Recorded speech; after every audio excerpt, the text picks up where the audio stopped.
Oi, pessoal, boa tarde. Então, eu estou aqui na tela com a figura que aparece lá no exercício 9 da lista dessa semana, em que ele diz para nós que essa figura representa a fachada de uma capela, em que essas duas curvas aqui, ó, ele chama de duas curvas principais, essa que está desenhada em verde e essa que está do lado de cá, ó, ele fala que são gráficos de função exponencial, tá certo? Então, a verde e a que está aqui. Ele chama isso de curvas principais. Então, está aí à frente de uma capela. Daí alguém me falou assim, alguém não, vários de vocês já disseram que tiveram dúvida na resolução dessa questão, em que ele quer saber aqui o valor do H. Quanto vale o H? Então, ao saber que esse gráfico, essa curva que eu dei uma destacada aqui em verde, corresponde ao gráfico de uma função exponencial, eu já sei, eu já tenho uma ideia, que então a representação algébrica, né, aquela regra que a gente fala, ela seria assim, ó, meu y é igual a um a elevado a x. A gente comentou durante a aula que às vezes, né, essa maneira assim, inicial de se pensar numa função exponencial, ela pode sofrer algumas alterações.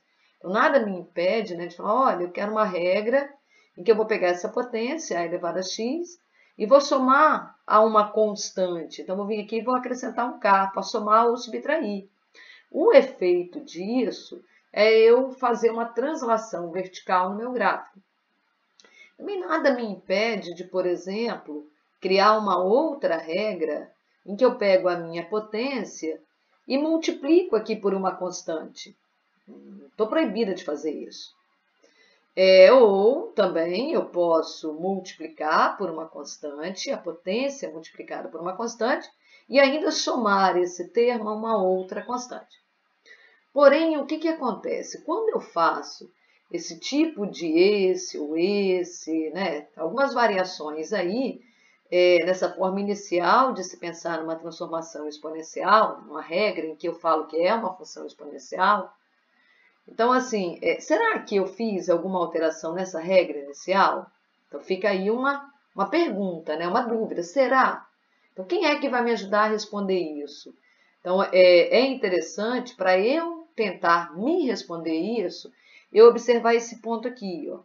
Esse pontinho aqui, esse par ordenado, onde a minha função exponencial, ela corta o eixo y.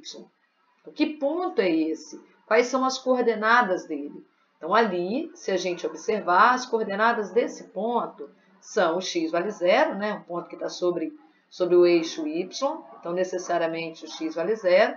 E o y, pessoal, ele fez aqui um pontilhado aqui na horizontal, ó, que corresponde ao y igual a 1. Então, qualquer ponto sobre, né, esse segmento horizontal aqui tem um y igual a 1. Em particular, esse que está destacado aqui em rosa. Então, as coordenadas dele são x igual a 0 e y igual a 1. Então, destaquei esse pontinho aqui para vocês. Isso é importante para mim. Isso é um indício que a minha função exponencial tem essa carinha aqui. Ele já falou que é função exponencial, tá? Desde o enunciado. Então, observem que, aqui só para eu comprovar, se meu x é 0, eu teria a elevado a 0, que dá igual a 1. Lembrando que, para eu chamar a minha regra de uma função exponencial, a tem que ser um número maior que 0 e diferente de 1. Então, o único valor que eu poderia ter aqui, para representar essa potência, a elevado a 0 é igual a 1. Então, observe que corresponde realmente, quando x é igual a 0, meu y é igual a 1. Então, essa regra ela passa a ser aí um bom indicativo para representar algebricamente essa curva verde. Tá certo? Mas quanto vale A? Então, ele me deu aqui uma outra informação. Se a gente continuar observando ali o nosso gráfico, vou colocar aqui em laranja, se a gente continuar observando aqui, ele me fala que sobre essa reta horizontal, o y sempre vale 64/9.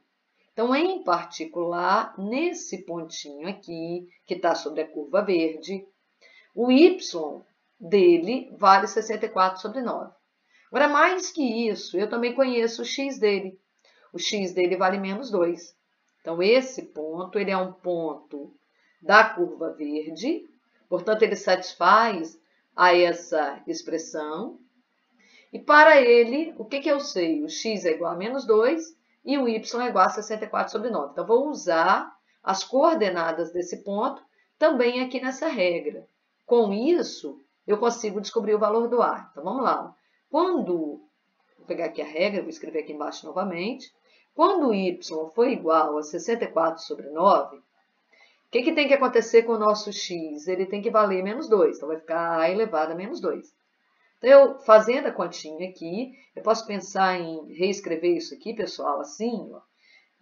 64 sobre 9, vou deixar essa fração do jeito que ela está, expoente negativo, eu poderia escrever assim, 1 sobre a ao quadrado. Isso é uma maneira, né? Vocês podem optar por essa maneira de resolver. Então, 64 ao quadrado é igual a, multiplicando em cruz, é igual a 9.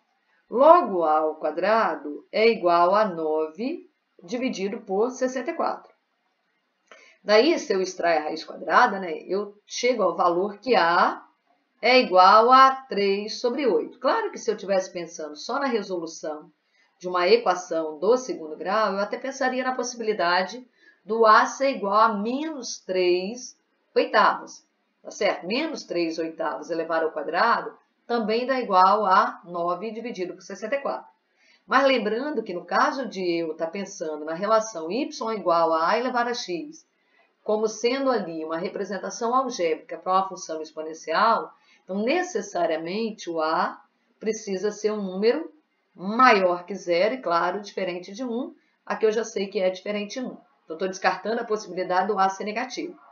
Então, pessoal, a nossa regra para representar essa curva verde, né? Então, vamos colocar aqui em verde também. Eu já tinha falado que era exponencial. Eu falei para vocês que eu não sabia se a minha exponencial tinha sofrido alguma variação. Eu usei o par ordenado 0, 1 para, de certa forma, me ajudar a pensar que realmente, algebricamente, essa função é definida dessa forma, y igual a elevado a x. E agora, usando esse par ordenado que eu pintei de laranja, eu descobri que o a é igual a 3 oitavos. Então, a minha regra y fica igual a 3 oitavos elevado a x. Então, descobri qual é a função exponencial que corresponde a esse gráfico que está aqui em verde. Ó. Tá vendo? Então, ele tinha dito que era uma função exponencial, agora eu descobri quem é o a dessa função exponencial. Ah, então você descobriu a altura? Ainda não. E aí, como é que você vai fazer para descobrir quanto é que é a altura? Vamos lá. Eu não vou finalizar, mas vou dizer para vocês o que vocês devem fazer. Então, a altura, pessoal, corresponde ao y desse ponto, ó, que também pertence à curva verde. Eu já sei qual é a regra da curva verde.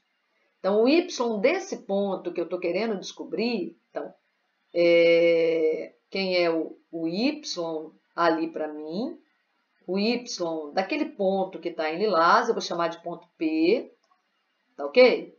Ele corresponde para nós à altura pedida. Quanto vale o h? Corresponde ao y desse ponto que está sobre a curva verde. Mas como é que você vai fazer para descobrir qual o valor desse y? Ora, a imagem desse ponto nada mais é que o quê? A imagem para esse x aqui que vale menos 3. Então, se nós pegarmos a regra e no lugar do x a gente colocar menos 3, automaticamente a gente vai conseguir uma aproximação que ele pediu para a gente em relação à altura da catedral, né? Da capela. Catedral não, da capela. Tá ok, pessoal? Então, acho que eu praticamente fiz a questão para vocês, tá? Boa tarde a todos e a todas. Tchau!